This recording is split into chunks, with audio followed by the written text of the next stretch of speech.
یہ رسول اللہ صلی اللہ تعالی علیہ وسلم کی سنت مبارکہ ہے کہ آپ نے رمضان المبارک کے آنے سے پہلے شعبان کے آخری ایام کے اندر، اور ایک حدیث میں یہ ہے کہ شعبان المعظم کا آخری دن تھا، رسول اللہ صلی اللہ تعالی علیہ وسلم نے صحابہ کو جمع کیا۔ حضرت سلیمان فارسی رضی اللہ تعالی عنہ اس کو روایت کرتے ہیں کہ رسول اللہ صلی اللہ علیہ وسلم نے خطبنا رسول اللہ صلی اللہ علیہ وسلم فی آخری من شعبان، نبی پاک علیہ الصلوۃ والسلام نے شعبان کے آخری دن ہمیں خطاب کیا۔ محفل صحابہ کی سجی تھی، میرے محبوب خطاب کر رہے تھے، اور خطاب کا موضوع استقبال ماہ رمضان تھا۔ میرے آقا فرمانے لگے قد ازلکم شہر عظیم، میرے صحابہ، میرے غلاموں، ان قریب تم پہ ایک عظمت والا مہینہ سایہ کرنے لگا ہے، ایک بابرکت مہینہ، عظمت والا مہینہ ان قریب تم پہ اس کی چھتری جو ہے وہ سایہ کرنے والی ہے۔ اب یہاں رسول اللہ صلی اللہ تعالی علیہ وسلم نے پورے مہینے پر عظیم کا اطلاق کیا، شہر عظیم، پورا مہینہ عظمت والا ہے۔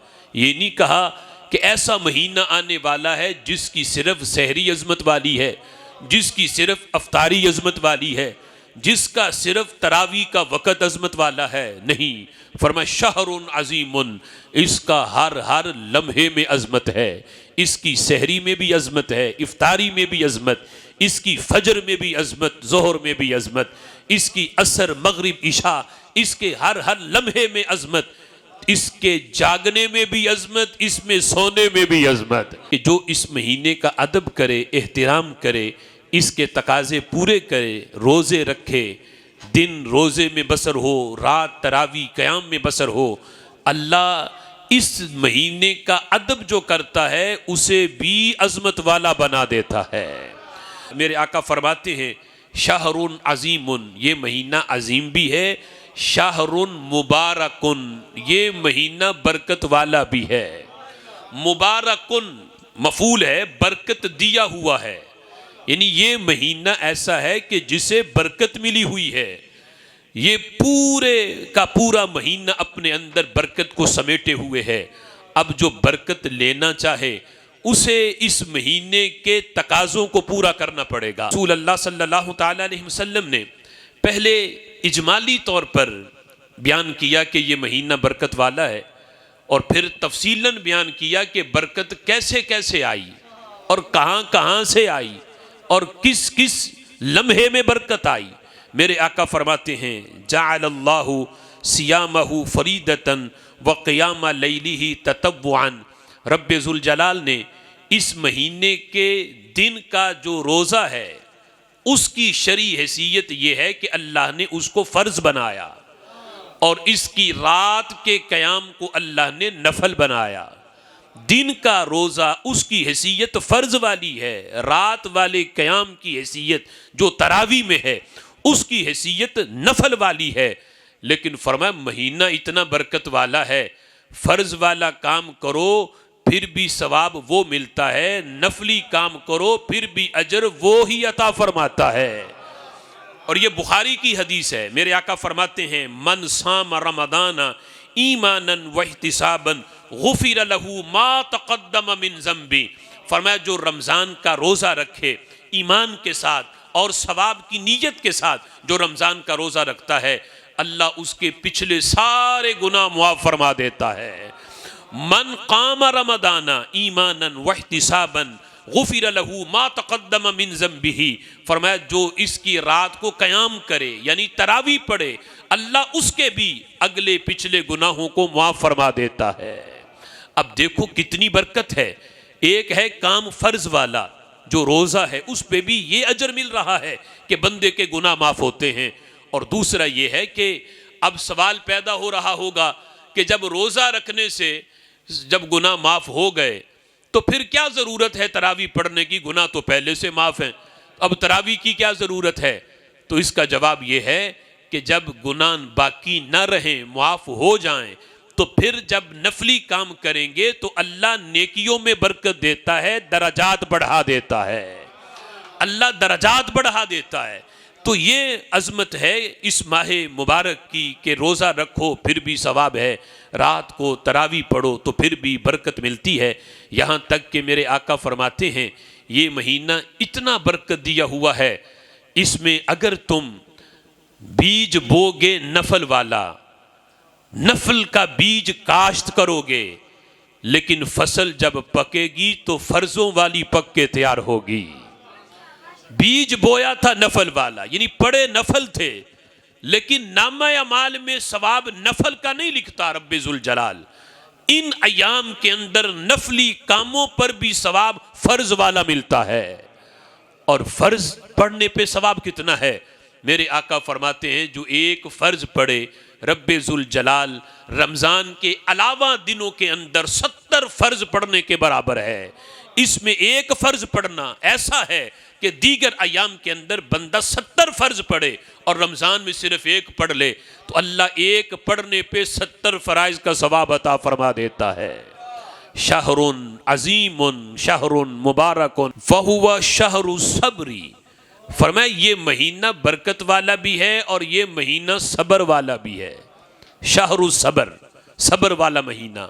کس طرح کہ بندہ کھانے پینے کے چیزیں میسر ہوں پھر بھی اللہ کی رضا کے لیے وہ صبر کرے، پیاس کو برداشت کرے، بھوک برداشت کرے، صبر کرے اس پہ۔ اور اس میں یہاں تک ہے کہ جتنا اخلاص روزے والی عبادت پہ ہے اتنا اخلاص کسی اور عبادت پہ نہیں، اس لیے کہ دیگر جتنی بھی عبادات ہیں ان کی کوئی نہ کوئی ظاہری صورت ہے۔ آپ نماز پڑھو تو نماز کی ظاہری صورت ہے، آپ قبلے کی طرف منہ کرو گے، پھر آپ تکبیر تحریمہ کہو گے، پھر قیام کرو گے، پھر رکوع کرو گے، پھر سجدہ کرو گے، تو یہ ظاہری حالت یعنی بندے کو نظر آتا ہے کہ بندہ نماز پڑھ رہا ہے۔ زکوٰۃ کی بھی ظاہری حالت ہے، حج کی بھی ظاہری حیت ہے، لیکن روزہ ایسی عبادت ہے کہ جس کی ظاہری حالت کوئی نہیں۔ یہ اللہ اور بندے کے درمیان ایک راز ہے۔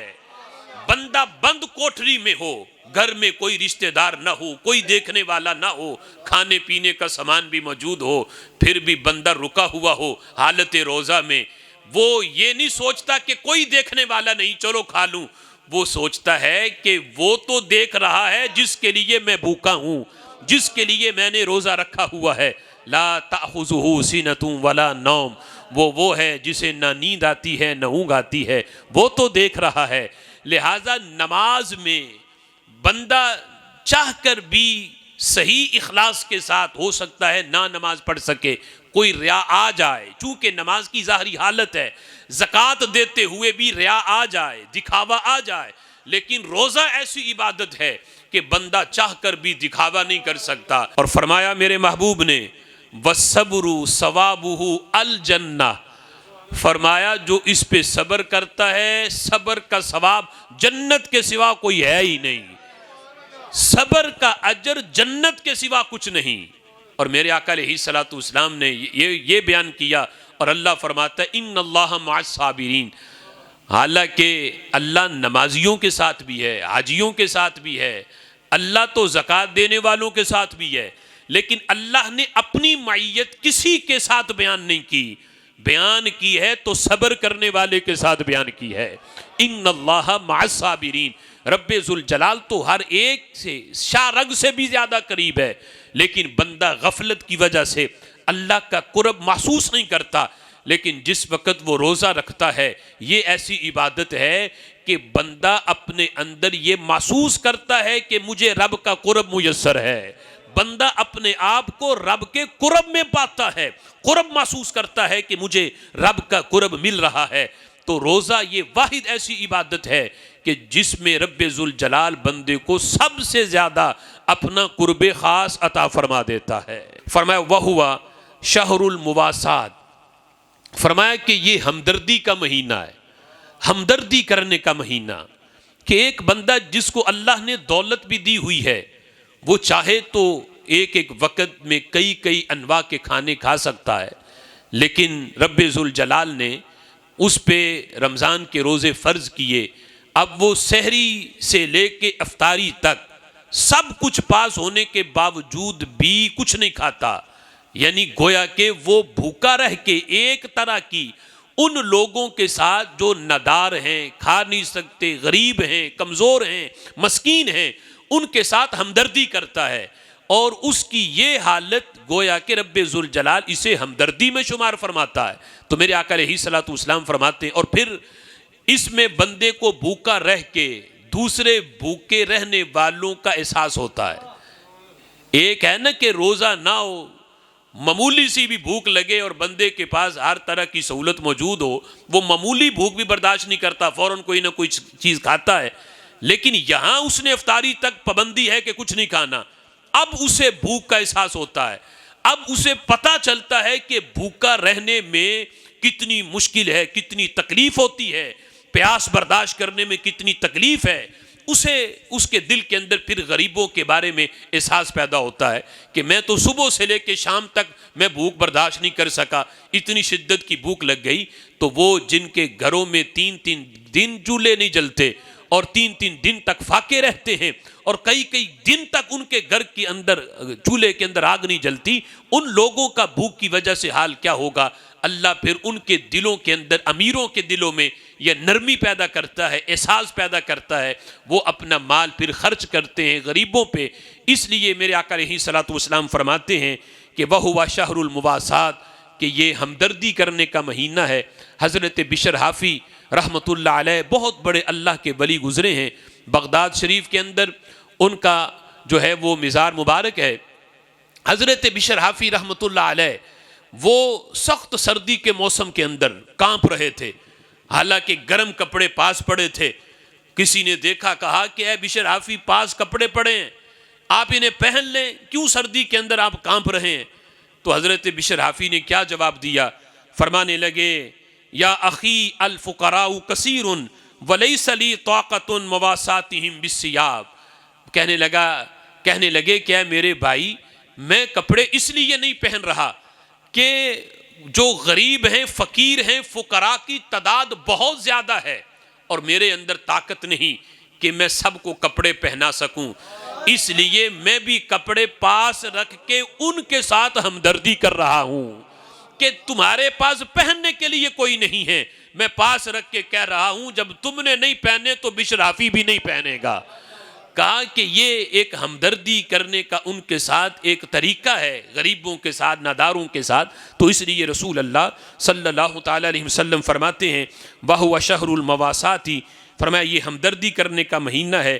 مزید رسول اللہ صلی اللہ تعالیٰ علیہ وسلم اس مہینے کی عظمت کو بیان کرتے ہوئے میرے آقا فرماتے ہیں كُلُّ عَمَلِ ابْنِ آدَمَ يُضَاعَفُ الْحَسَنَةُ بِعَشْرِ أَمْثَالِهَا الى 700 ضعف۔ میرے آقا فرماتے ہیں کہ ہر عمل جو بھی ابن آدم کرتا ہے، یعنی حضرت آدم علیہ السلام کی اولاد میں سے جو بھی ابن آدم کوئی عمل کرتا ہے تو رب ذوالجلال اس عمل کا دگنا ثواب، دگنا نہیں کئی گنا ثواب کہاں سے لے کے، فرمایا الحسنۃ بعشر امثالها الى 700 ضعف، اللہ ایک نیکی کا ثواب 10 سے لے کے 700 گنا تک عطا فرماتا ہے۔ اور یہاں یہ بات بھی میں آپ کے ذہن نشین کر دوں کہ یہاں لفظ آیا ابن آدم کا، اور ابن آدم سے مراد وہ بھی آ جائیں گے جو پہلی نبیوں کی امتیں ہیں، لیکن یہاں دیگر دوسری احادیث سے ان کا استثناء ہے، اس لیے کہ ایک نیکی پہ 10 نیکیوں کا ملنا یہ خاصہ صرف حضور کی امت کا ہے۔ یہاں ابن آدم مطلق نہیں، دیگر احادیث کے ساتھ یہ مختص ہے، یعنی یہ وہ عام ہے جس میں بعد کو خاص کیا گیا ہے، عام خص عنہ البعد ہے، یہ وہ عام نہیں کہ جو سارے شامل ہوں۔ ابن آدم سے مراد صرف حضور کی امت ہے، یہ صرف حضور کے غلاموں کی شان ہے کہ نیکی ایک کرتے ہیں، اللہ ایک نیکی کا ثواب نہیں، 10 تو لکھنا ہی لکھنا ہے، یہ تو پکا ہے، لیکن 10 سے لے کے 700 گنا تک اللہ بڑھا کے ثواب درج فرماتا ہے۔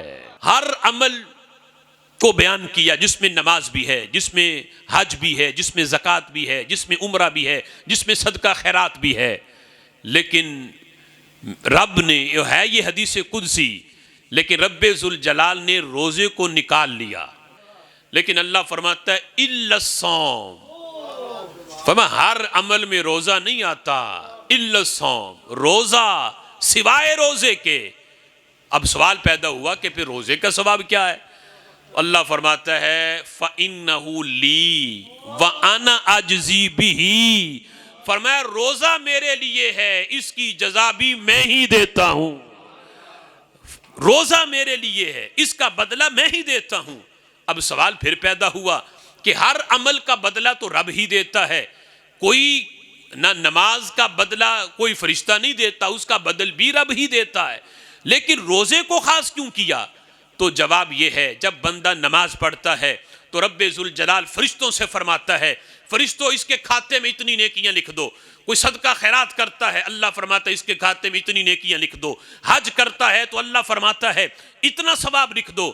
لیکن روزے کا ثواب اتنا ہے، وہ عدد کا پتہ فرشتوں کو ہے ہی نہیں کہ کس عدد کے ساتھ روزے کا ثواب لکھا جائے. رب ذوالجلال خود اپنے دست قدرت سے روزہ رکھنے والے کے نامہ اعمال میں روزے کا ثواب درج فرماتا ہے. فرمایا روزہ میرے لیے ہے اور میں ہی اس کا بدلہ دیتا ہوں، میں ہی اس کی جزا دیتا ہوں. اب سوال یہ ہے کہ ہم نماز پڑھیں تو رب کے لیے ہے، زکوٰۃ دیں تو رب کے لیے، حج کریں تو رب کے لیے، کوئی بھی نیکی کریں تو وہ رب کے لیے ہے، عبادت رب کی ہے.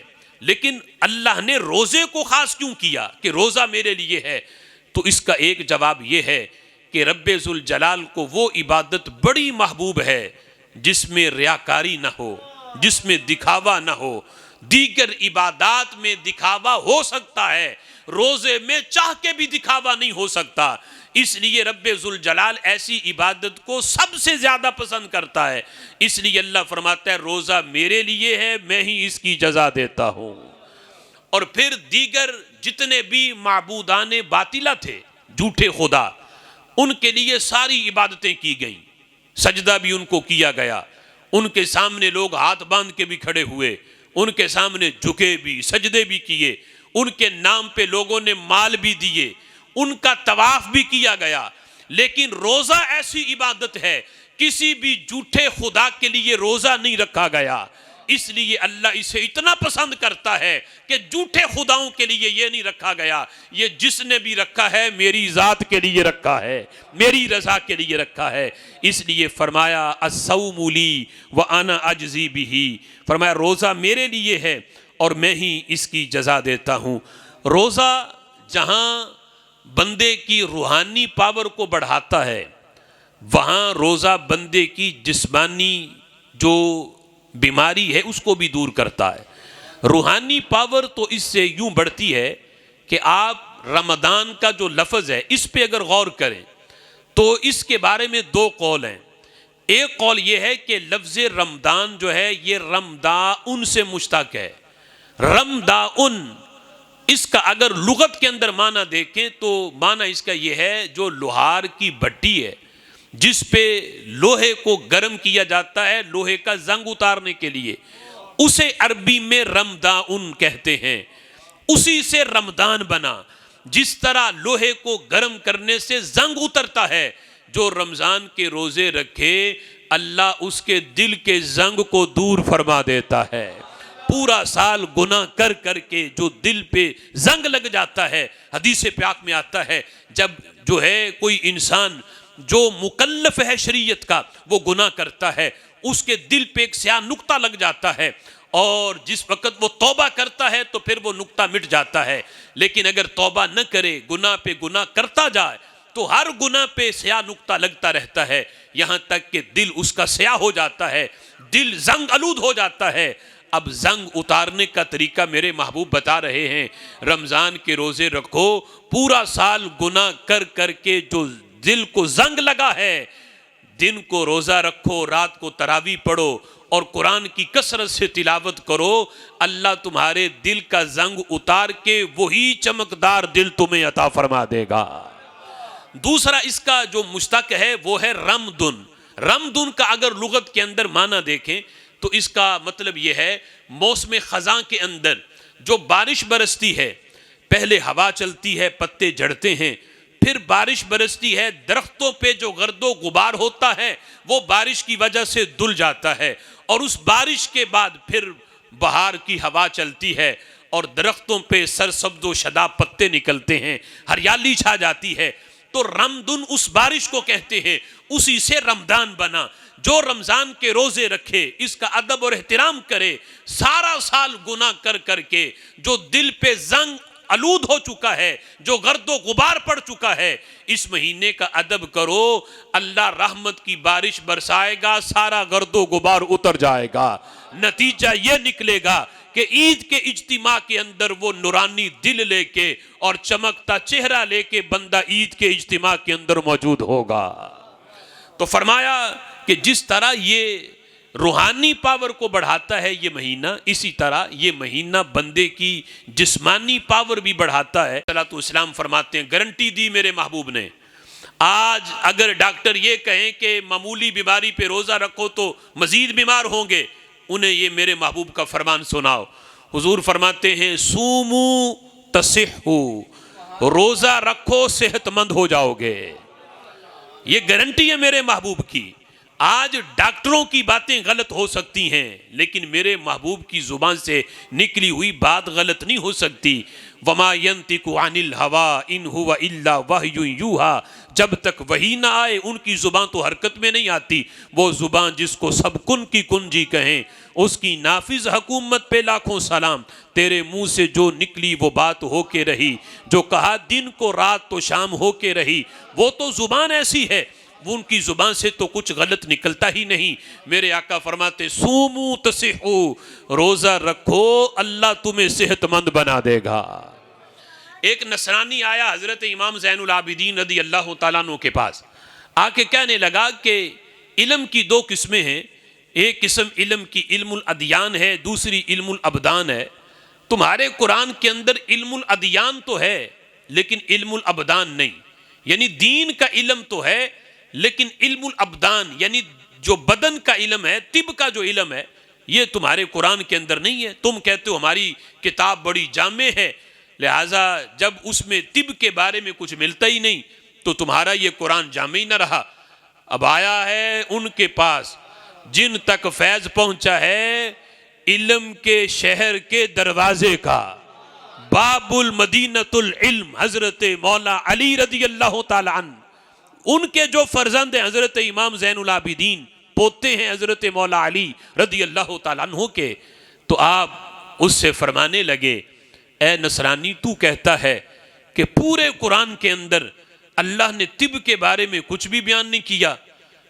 آپ فرمانے لگے، پورا قرآن تو پورا قرآن رہا، قرآن کا ایک پارا تو ایک پارا رہا، ایک رکوع تو رکوع رہا، ایک آیت تو ایک آیت رہی، آدھی آیت کے اندر اللہ نے پوری طب کو بیان فرما دیا ہے۔ پورے قرآن کے اندر تو بہت سے علوم ہیں، تم پورے قرآن کی بات کرتے ہو، میں پورے پارے کی بات بھی نہیں کرتا، میں ایک سورت کی ایک آیت کی بات بھی نہیں کرتا، میں آدھی آیت کی بات کرتا ہوں کہ رب ذوالجلال نے آدھی آیت کے اندر پوری طب کو بیان کر دیا ہے۔ اور وہ آیت یہ ہے، اللہ فرماتے ہیں، یا ایھا الذین آمنوا کلوا واشربوا ولا تسرفوا، اے ایمان والو کھاؤ پیو لیکن اسراف نہ کرو، حد سے تجاوز نہ کرو۔ فرماتے ہیں پورے بیماریوں کی جو جڑ ہے وہ معدہ ہے، اگر معدہ تندرست ہے تو بیماری کوئی بھی قریب نہیں آئے گی، ہر بیماری کی جڑ یہ ہے۔ فرمایا یہ قانون تو اللہ نے قرآن میں بیان کر دیا، بھوک اگر شدت کی لگی ہو پھر کھاؤ، شدت کی پیاس ہو پھر پیو، بھوک باقی ہو تو چھوڑ دو، ولا تسرفو کا مطلب یہ ہے اسراف نہ کرو، یعنی ایسا نہیں کہ بالکل پیٹ بھر کے کھاؤ، نہیں، ہوا کے لیے بھی جگہ خالی رکھو، ولا تسرفو، اسراف نہ کرو، حد سے تجاوز نہ کرو۔ فرمایا کوئی اس اسلوب پہ اگر زندگی بسر کرتا ہے کوئی بیماری اس کے قریب نہیں آ سکتی۔ جس وقت اس نصرانی نے یہ سنا حیرت میں ڈوب گیا، کہنے لگا یقیناً پوری کی پوری طب کا دار و مدار اسی اسلوب کے اوپر ہے، اگر کوئی اس کو اپنا لیتا ہے تو پھر وہ کبھی بیمار نہیں ہوگا۔ پھر کہنے لگا ٹھیک ہے قرآن میں تو ہے لیکن تمہارے نبی کے فرمان کے اندر کوئی طب کے لحاظ سے کوئی حدیث نہیں ملتی۔ تو امام زین العابدین رضی اللہ تعالی عنہ آپ فرمانے لگے، میرے محبوب علیہ الصلوۃ والسلام کا یہ فرمان ہے، حضور فرماتے ہیں ما مالا ابن آدم وعاء شرا من بطنہ، فرمایا ابن آدم جس برتن کو برتا ہے، کوئی برتن بھی بھرنے کے لحاظ سے اتنا برا نہیں جتنا وہ اپنے پیٹ والے برتن کو بھرے۔ جس برتن کو بھی بھرے، کوئی برتن اتنا برا نہیں جتنا وہ اپنے پیٹ والے برتن کو بھرتا ہے۔ یہ بھرنا پیٹ والے برتن کو اتنا برا ہے، میرے آقا فرماتے ہیں حسب المرء اکلات، فرمایا آدمی کے لیے تو چند لقمے کافی ہیں، چند لقمے آدمی کے لیے کافی ہیں۔ کتنے؟ فرمایا یکمنا صلبہ، اتنے لقمے کے جس سے اس کی پشت سیدھی رہے، وہ بھوک کی وجہ سے ٹیڑھا نہ ہو جائے، بھوک کی وجہ سے کمر جھک نہ جائے، اتنا کھائے کہ جتنا اسے اس کی کمر کو سیدھا رکھے۔ فرمایا اتنا اگر وہ کھاتا ہے تو پھر وہ کبھی بیمار نہیں ہوگا۔ اب جس وقت اس نصرانی نے قرآن کی آیت بھی سنی اور پھر نبی کا فرمان بھی سنا تو نصرانی کہنے لگا ما ترک کتابکم ولا نبیکم لجالینوس طبا، کہنے لگا اے امام تمہارے قرآن نے بھی تمہارے نبی نے بھی جالینوس طبیب کے لیے کچھ چھوڑا ہی نہیں۔ وہ جسے آج طب کا ماہر سمجھا جاتا ہے کہ وہ اس نے طب کے اصول وضع کیے ہیں، وہ نصرانی کہنے لگا تمہاری کتاب نے، قرآن نے، تمہارے نبی نے کچھ چھوڑا ہو تو جالینوس بیان کرے نا، نہ قرآن نے چھوڑا ہے نہ تمہارے نبی نے چھوڑا ہے۔ جو بھی طب کے اصول تھے وہ قرآن نے بھی بیان کر دیے ہیں، تمہارے نبی نے بھی بیان فرما دیے ہیں۔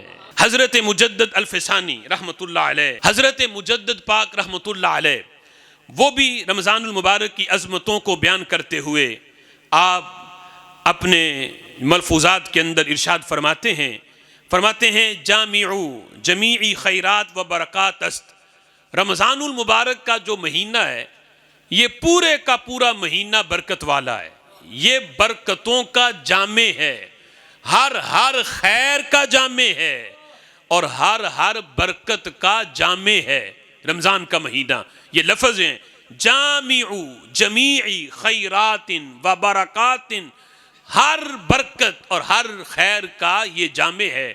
فرماتے ہیں پورے سال کے اندر کس طرح ہر برکت کا جامع ہے، فرماتے ہیں پورے سال کے اندر جس کو کوئی بھی برکت ملے پورے سال کے اندر، اب پورے سال کے اندر رمضان کے علاوہ کسی کی سیلری بھی بڑھتی ہوگی، کسی کا رزق بڑھتا ہوگا، کسی کو اور لحاظ سے اولاد میں برکت آتی ہوگی، تو مجدد پاک فرمانے لگے پورے سال کے اندر رمضان کے علاوہ جسے بھی کوئی برکت ملتی ہے تو فرماتے ہیں وہ رمضان کے برکت والے سمندر کا صرف ایک قطرہ ہے۔ اب سوچو تو صحیح، پورا سال بندے کو کتنی برکت ملتی ہے، وہ ساری کی ساری برکت اس کی حیثیت قطرے والی ہے، اور رمضان کا مہینہ اس کی حیثیت سمندر والی ہے۔ کہاں قطرے اور سمندر کا مقابلہ ہی نہیں۔ اور کتنے غافل ہیں وہ لوگ کہ جو قطرے والی برکت لینے کے لیے سمندر میں غوطہ زن نہیں ہوتے، سمندر سے غافل رہتے ہیں۔ فرماتے ہیں کہ جس نے وہ قطرے والی برکت لینی ہے وہ پہلے سمندر میں تو اترے، پھر قطرہ ہی نہیں، پھر اللہ پورے کا پورا سمندر اسے عطا فرما دے گا۔ فرماتے ہیں پورے سال کے اندر جس کو جو برکت ملتی ہے یہ رمضان شریف کی برکتوں کا صرف ایک قطرہ ہے۔ فرمایا اگر کوئی بندہ مطمئن ہو کر اس مہینے میں عبادت کرے، روزے رکھے، رات کو تراویح پڑھے، مطمئن ہو کے عبادت کرے، فرمایا پورا سال پھر کوئی وحشت اس کے قریب نہیں آتی، پورا سال وہ بندہ مطمئن رہتا ہے، پھر کوئی بیماری، کوئی وحشت، کوئی خوف اس کے قریب نہیں آتا، وہ بندہ پورا سال مطمئن رہتا ہے۔ اور فرمایا اگر اس مہینے میں بندگی نہ کر سکا، روزے نہ رکھ سکا، بغیر مجبوری کے نہ رکھے، رات تراویح نہ پڑھ سکا کہ تھکاوٹ ہوتی ہے، قرآن نہ پڑھ سکا، قرآن کی تلاوت نہ کر سکا، تو مجدد پاک کہتے ہیں وہ بندہ پھر پورا سال بے چین رہتا ہے.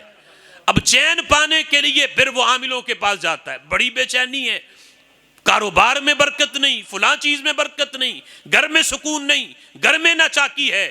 تو مجدد پاک کہتے ہیں رمضان کا ادب کر لو, اس کا احترام کر لو, اس کے روزے رکھو, پورا سال پھر کسی عامل کے پاس جانے کی حاجت نہیں پڑے گی. رب ذوالجلال تمہیں رمضان کی برکتوں میں اتنا کچھ عطا کر دے گا کہ وہ برکت پہ پورا سال تجھ سے کبھی ختم نہیں ہوگی. اور فرماتے ہیں حضرت مجدد پاک کہتے ہیں فَطُوبَى لِمَن مَضَى عَلَيْهِ هَذَا الشَّهْرَ الْمُبَارَكَ, فرمایا مبارک ہو اس بندے کو, خوشخبری ہو اس بندے کو. کس کو؟ لمن مضى علیہ, جس کے پاس رمضان آیا اور آ کے گزر گیا, جس کے پاس یہ مبارک مہینہ آیا اور آ کے گزر گیا. گزرا کیسے؟ مجدد پاک کہتے ہیں اس حال میں گزرا وَرَضِيَ عَنْهُ, رمضان جاتے جاتے کہہ گیا میں تجھ سے راضی ہوں. رَضِيَ عَنْهُ, جاتے جاتے کہہ گیا, عید کی رات بشارت دے گیا میں تجھ سے راضی ہوں, تو نے مجھے راضی کر کے رخصت کیا ہے. فرمایا جاتے ہوئے وہ یہ مژدہ سنا گیا وَرَضِيَ عَنْهُ کہ وہ اس سے راضی ہے. تو مجدد پاک کہتے ہیں اس بندے کے لیے مبارک ہو. اور پھر فرماتے ہیں وَوَيْلٌ لِمَنْ سَخِطَ عَلَيْهِ, اس بندے کے لیے ہلاکت ہو, ہلاکت ہو اس بندے کے لیے کہ جس کے پاس رمضان آیا پھر چلا بھی گیا لیکن اس سے ناراض ہو کے گیا. فرمایا فَمُنِعَ مِنَ الْبَرَكَاتِ وَحُرِمَ مِنَ الْخَيْرَاتِ, جس سے رمضان ناراض ہو کے گیا فرمایا اس سے ساری برکات روک دی جائیں گی اور اس سے ساری کی ساری خیرات سے اس کو محروم کر دیا جائے گا. اگر کوئی پورا سال کی برکتیں لینا چاہتا ہے اسے چاہیے کہ رمضان کے روزوں کی پابندی کرے, قرآن کی کثرت سے تلاوت کرے, رات کو تراویح پڑھے, جو اس کے تقاضے ہیں ان کو پورا کرے. پورا سال اس سے برکت ختم نہیں ہوگی یہاں تک کہ اگلا رمضان برکت دینے کے لیے پھر آ جائے گا. رسول اللہ صلی اللہ تعالیٰ علیہ وسلم کی امت کا یہ خاصہ ہے, حالانکہ اللہ نے دیگر امتوں پر بھی روزے فرض کیے لیکن ان میں جو روزے کے معاملات تھے وہ بھی منفرد تھے. اگر وہ میں بیان کروں تو بڑی جو ہے وقت لگ جائے گا. کہ اللہ قرآن میں فرماتا ہے یا ایھا الذین آمنوا کتب علیکم الصیام کما کتب علی الذین من قبلکم, اے ایمان والو تم پہ رمضان کے روزے فرض کیے گئے جس طرح پہلی امتوں پہ فرض کیے گئے. اب یہاں جو تشبیہ دی گئی ہے نا کہ پہلی امتوں پر بھی فرض کیے گئے, تو یہ تشبیہ صرف فرضیت میں ہے, روزے کی حیت میں تشبیہ نہیں ہے. پہلی امتوں پہ جو روزے فرض تھے وہ بڑے مشکل تھے. اگر وہ شام کے وقت سورج غروب ہو جانے کے بعد اگر کوئی بندہ سو جاتا اور 1 گھنٹے کے بعد اس کی آنکھ کھلتی تو وہیں سے اس کا روزہ سٹارٹ ہو جاتا. یعنی جاگتے جاگتے جتنا کھانا ہے کھا لو. اگر سو گئے تو سحری اس امت کو نہیں ملی تھی. سونے کے بعد اس کا روزہ سٹارٹ ہے. جب بندہ جاگے گا, جاگ کے وہ کوئی چیز کھا نہیں سکتا تو بڑی مشکل تھی ان کے لیے. لیکن یہ اس امت کا خاصہ ہے, سورج غروب ہوتے کھانا شروع کرے, سحری تک کھاتی رہے. یہ امت کوئی روکنے والا نہیں.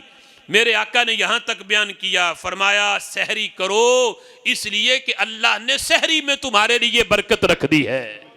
سحری کرو, پہلے سو جاؤ عشاء پڑھ کے تراویح پڑھ کے, پھر اٹھو اور سحری کرو. سحری میں اللہ نے تمہارے لیے برکت رکھی ہے.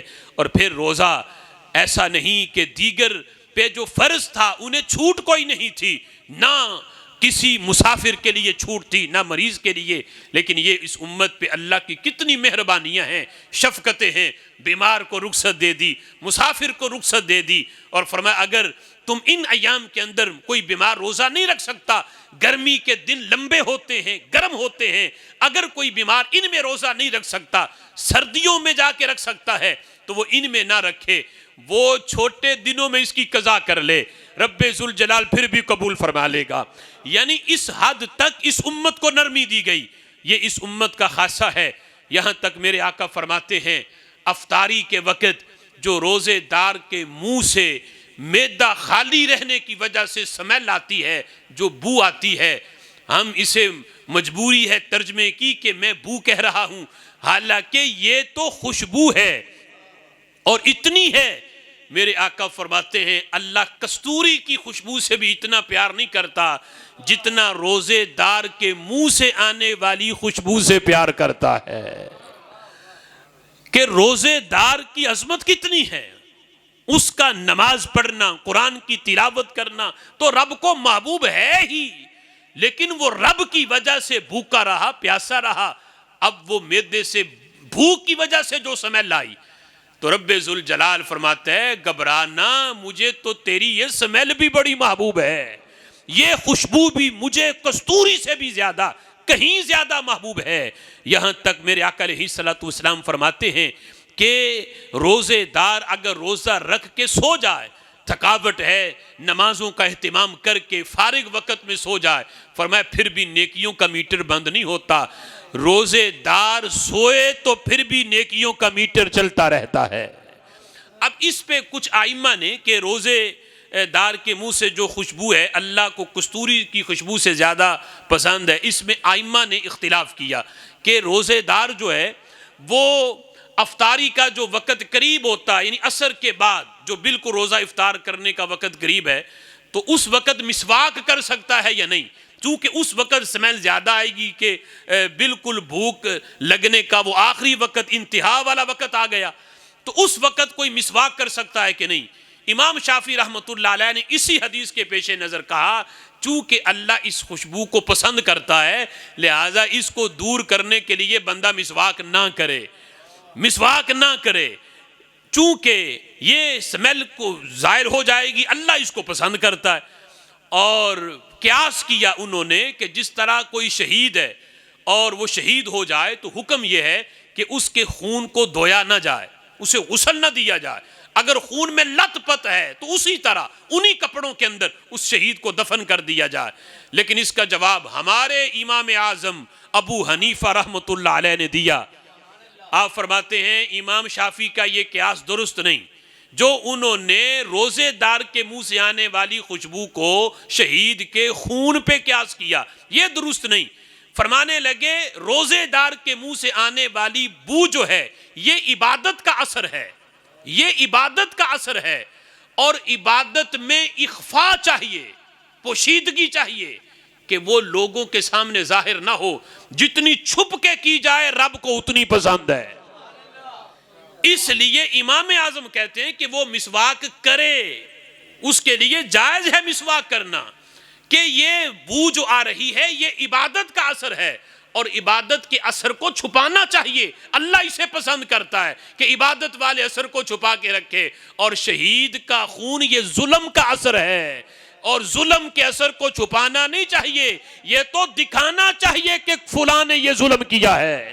اس لیے امام اعظم ابو حنیفہ، اب دیکھو نا، آپ میں نے پہلی بات کی امام شافعی والی تو کئیوں نے کہا واہ امام شافعی نے کیا بات کی، لیکن قربان جائیں جب امام اعظم بولتے ہیں تو وہ تو اماموں کے امام ہیں، جہاں امام شافعی کی سوچ کی انتہا ہوتی ہے وہاں ہمارے امام اعظم کی سوچ کی ابتدا ہوتی ہے۔ عظمت اور مقام اور مرتبہ خالق کائنات جل جلالہ نے روزے دار کو عطا فرمایا، اب اس پہ جتنی بھی باتیں کی جائیں کم ہیں۔ رب ذوالجلال کی بارگاہ میں دعا ہے کہ خالق کائنات جل جلالہ ہمیں اہتمام کے ساتھ، خلوص نیت کے ساتھ اس مہینے کا استقبال کرنے، اس مہینے کا ادب و احترام کرنے اور پابندی کے ساتھ اس کے روزے رکھنے اور رات کو تراویح میں قرآن سننے کی اللہ ہمیں توفیق عطا فرمائے۔ آمین بجاہ النبی الامین، وآخر دعوایا ان الحمد للہ رب العالمین۔